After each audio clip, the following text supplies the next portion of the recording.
Hola, hoy nos metemos en un tema neurológico que, la verdad, es sorprendente. Imagina esto, puedes escribir una nota perfectamente, pero eres incapaz de leerla segundos después. Suena extraño, ¿verdad? Pues sí, y es una realidad para gente con un tipo específico de trastorno que se llama alexia. Así que hoy vamos a explorar qué son exactamente las alexias, estas pérdidas de la capacidad de leer. Nos basaremos en unos apuntes académicos bastante interesantes sobre trastornos y neuropsicología. La idea es desentrañar un poco los misterios de la lectura, viendo qué pasa cuando se altera, ¿no? Justo. Para empezar, pongamos una definición clara. El material que tenemos dice que la alexia es la pérdida parcial o total de la habilidad para leer correctamente. Palabras, oraciones. Una capacidad que la persona ya tenía antes de la lesión cerebral. Importante eso, no es alguien que nunca aprendió. Exacto. Y no siempre viene sola. A veces, pues, se acompaña de problemas con el lenguaje hablado, la afasia, o con la escritura, que es la agrafia, o incluso con los números, la acalculia. Un cuadro complejo a veces. Sí, los apuntes clasifican las alexias de varias maneras. Una es mirar dónde está la lesión en el cerebro y qué otros síntomas hay. Empecemos por ahí, ¿te parece? Con la que llaman alexia central. ¿Qué nos cuentan de ella? Pues mira, a esa se la llama también alexia con agrafía o alexia parietotemporal. Y como los nombres ya sugieren, el problema afecta a las dos cosas, leer y escribir. Ujú. La dificultad principal está en interpretar el lenguaje escrito. La lesión suele estar en una zona clave, eh, giro angular, normalmente en el lóbulo parietal izquierdo. El giro angular. Sí, piensa en esa zona como si fuera, digamos, un traductor fundamental.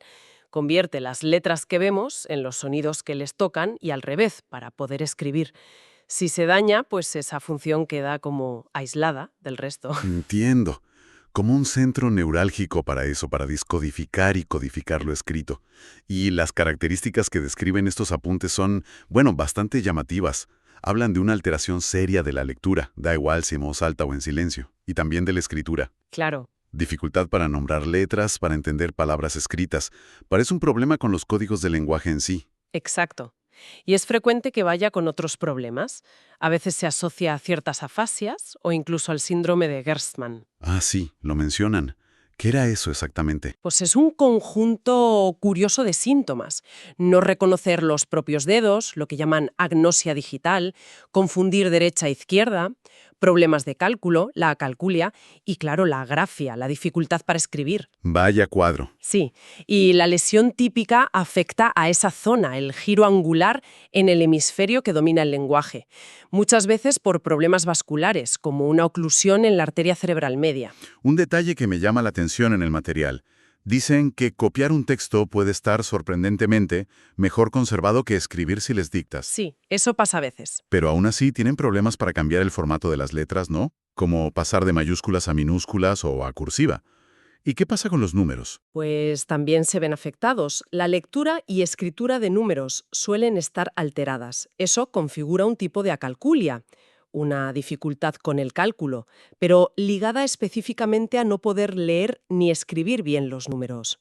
Es una afectación bastante global de lo simbólico escrito, digamos. Vale, eso en cuanto a la alexia central, pero mencionaste al principio ese caso tan curioso de poder escribir, pero no leerlo después. Esa es otra categoría.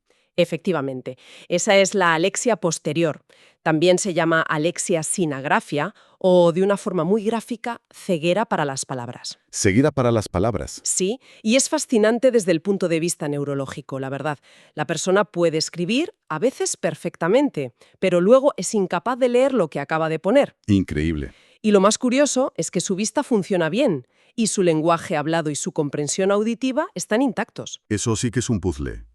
Sugiere entonces que los circuitos del cerebro para leer y para escribir pueden funcionar por separado. Exactamente. Es una de las grandes lecciones que nos da este trastorno. Nos muestra que leer y escribir, aunque están relacionados, claro, no son simplemente dos caras de la misma moneda en el cerebro.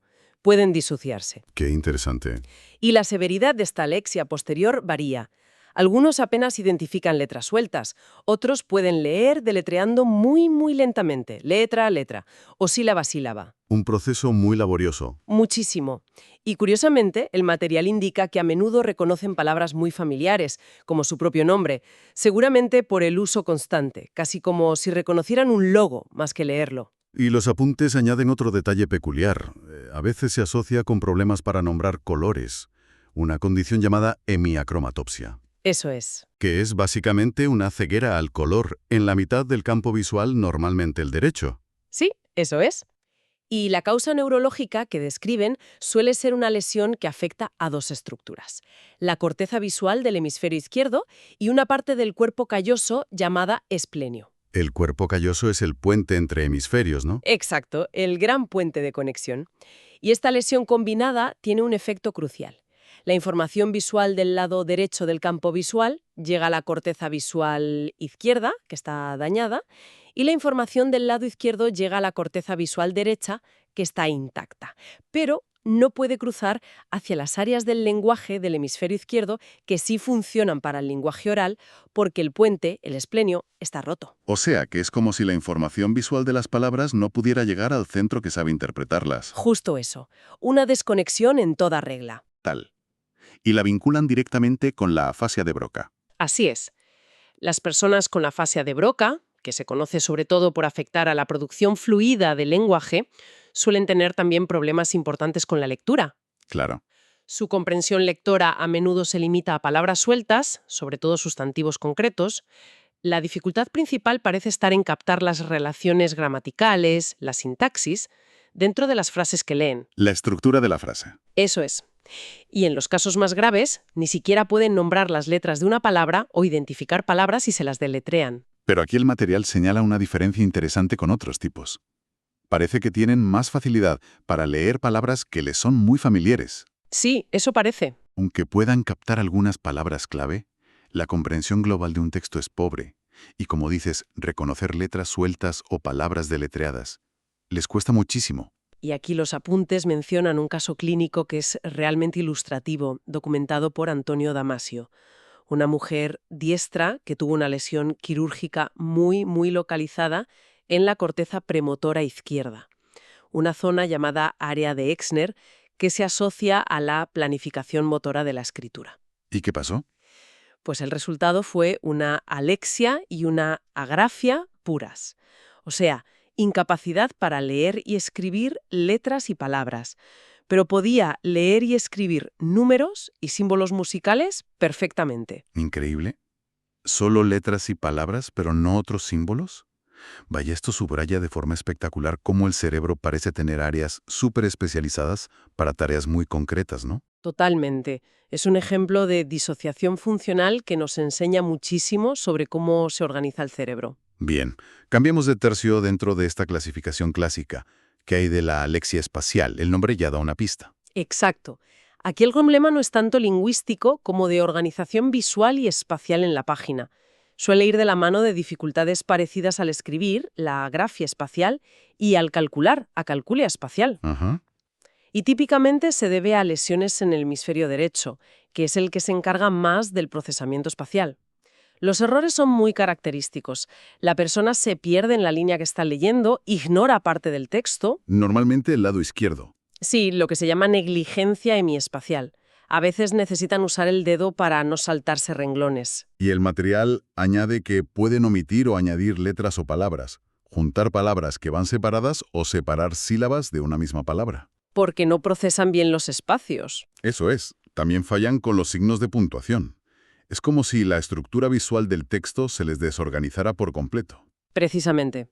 Es un reflejo en la lectura de un problema visoespacial más amplio. Y para cerrar esta primera forma de clasificar, los apuntes mencionan la alexia afásica.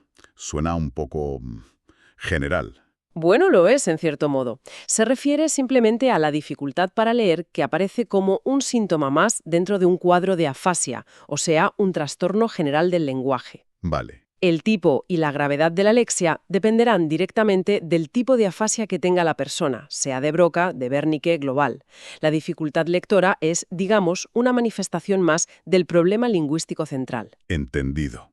Hemos visto cómo las lesiones en distintas zonas del cerebro, parietal, occipito callosa, frontal, hemisferio derecho, causan problemas de lectura diferentes. Pero los apuntes también ofrecen otra perspectiva, más centrada en cómo funciona el proceso de lectura en sí mismo, usando modelos psicolingüísticos. ¿Cómo es eso? Si esta otra visión intenta explicar las alexias no tanto por dónde está la lesión, sino por qué ruta o mecanismo de lectura es el que falla.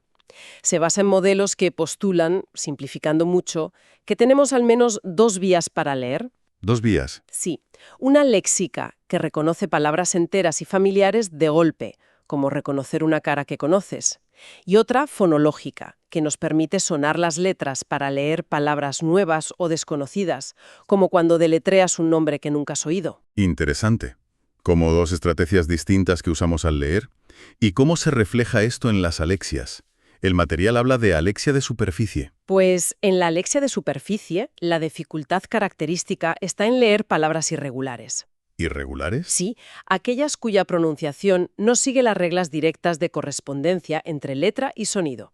Esto se ve mucho más claro en idiomas como el inglés o el francés, que tienen muchas excepciones ortográficas. Ah, claro. Sin embargo, pueden leer bastante bien palabras regulares, las que sí siguen las reglas, y también pseudopalabras. Pseudopalabras. Palabras inventadas. Exacto, palabras inventadas, pero que se pueden pronunciar siguiendo las reglas, como blonter o algo así. Su lectura depende mucho de esa vía de sonar las letras, la conversión grafema-fonema. Y los apuntes indican que cometen errores curiosos como dudar si una pseudopalabra que suena como una palabra real es correcta. Ponen el ejemplo de dudar entre virgen con J y virgen con G. Sí, ese tipo de errores. También confunden homófonos, palabras que suenan igual pero se escriben diferente y significan cosas distintas, como vaso y vaso. Y al escribir al dictado cometen errores fonológicos, o sea, escriben como suena. Mencionan el ejemplo en inglés de escribir mon por moon. Se piensa que lo que falla es la ruta léxica, la del reconocimiento global de la palabra, o según otros modelos, un problema semántico que interfiere en esa lectura directa. Y en español, sí, casi todo es regular. Pues identificarla pura en español es un reto, la verdad, porque nuestra ortografía es muy transparente. Pero los problemas con los homófonos sí son una pista relevante en nuestro idioma. Eso sí. Vale, si esa es la de superficie, ¿cuál es la contraparte? El material menciona la alexia fonológica. Aquí el patrón es justo el inverso. La persona lee relativamente bien las palabras reales, da igual si son regulares o irregulares, pero tiene enormes dificultades para leer pseudopalabras. O sea, no pueden sonar palabras que no conocen. Exacto. Se cree que lo que está alterado es esa ruta no léxica o fonológica, la de la conversión letra a sonido. Su lectura se basa casi exclusivamente en la ruta léxica, en reconocer palabras que ya tienen guardadas en su diccionario mental. Tiene sentido. Por eso, según describen, lean mejor las palabras frecuentes que las raras, porque las frecuentes están mejor grabadas en ese diccionario. ¿Claro? Y son comunes los errores que llaman paralexias visuales. Leer una palabra como otra que se le parece visualmente. Ponen el ejemplo de tomar por matar. Sí, errores de similitud visual. A menudo también tienen problemas para deletrear. El material aclara que es una categoría un poco cajón desastre, pero el rasgo común es ese fallo en la lectura por la vía fonológica. Suelen leer las pseudopalabras como si fueran palabras reales parecidas. Exacto. Un error de lexicalización, lo llaman. Y luego está la alexia profunda. El nombre ya sugiere algo más severo. Sí, esta es una alteración más grave que afecta tanto a la lectura como a la escritura. Lo más llamativo y definitorio son los errores semánticos. Errores semánticos. Sí, leen una palabra y dicen otra que está relacionada por su significado. El ejemplo clásico es leer silla y decir mesa, o leer hija y decir hermana. Es como si accedieran al campo semántico correcto, pero no a la palabra exacta. Qué curioso. Acceder al significado, pero no a la forma correcta. El material añade que también tienen errores visuales como en la alexia fonológica y morfológicos, o sea, cambiar la estructura gramatical, leer caminando como camina. Sí, todo eso. Y, crucialmente, tienen una incapacidad casi total para leer pseudopalabras. Les cuesta mucho más leer palabras abstractas como justicia o idea, que concretas y fáciles de imaginar, como árbol o casa. Correcto. Y leen mejor sustantivos que verbos o palabras funcionales como artículos o preposiciones. Y aunque inicialmente se pensó que quizás no existía en un idioma tan transparente como el español, Sí, hubo dudas al principio. Los estudios posteriores que citan en el material, incluyendo casos documentados aquí, confirman que sí se da, normalmente asociada a lesiones cerebrales extensas en el hemisferio izquierdo. Sí, a menudo como consecuencia de accidentes cerebrovasculares, traumatismos cráneoencefálicos o tumores. Y es importante diferenciarla de la alexia pura o posterior, donde la escritura está preservada. En la profunda, ambos procesos, lectura y escritura, están muy dañados. Vale. Para terminar con las clasificaciones, los apuntes mencionan brevemente dos tipos más, alexia por negligencia y alexia atencional. ¿Son realmente distintos o...? Pues mira, la alexia por negligencia, según la describen, parece ser esencialmente la misma que la alexia espacial que comentamos antes, la que está vinculada al síndrome de negligencia hemiespacial por lesión del hemisferio derecho. Quizás es solo un nombre alternativo, no queda muy claro. Entiendo. ¿Y la atencional? Y la alexia atencional, tal como la presentan, dificultad severa o imposibilidad de reconocer letras o palabras, pero con la escritura conservada, suena muy similar a la alexia posterior o pura. Ah, ¿también? La etiqueta atencional podría sugerir que se interpreta la dificultad como un problema para enfocar la atención en los estímulos de la lectura, como si no se pudieran procesar múltiples letras a la vez. Pero vamos, la descripción coincide mucho con la alexia posterior. Quizá matices. Entendido.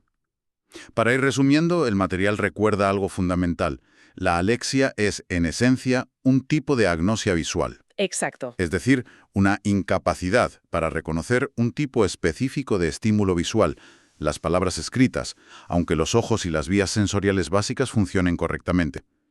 Y la causa siempre es una lesión cerebral, ¿no? ACV, traumatismos, tumores, cirugías, infecciones. Que dañan esas áreas críticas para la lectura, generalmente en el hemisferio izquierdo. Efectivamente. No es un problema de visión en sí, sino de interpretación cerebral de lo que se ve.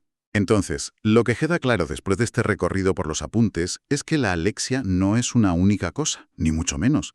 Es un abanico de trastornos muy específicos. Sí, muy variado. Hemos visto cómo se pueden clasificar según la geografía de la lesión, el giro angular en la central, la corteza visual y el cuerpo calloso en la posterior, o según qué ruta mental para leer parece fallar, como en las alexias de superficie, fonológica o profunda.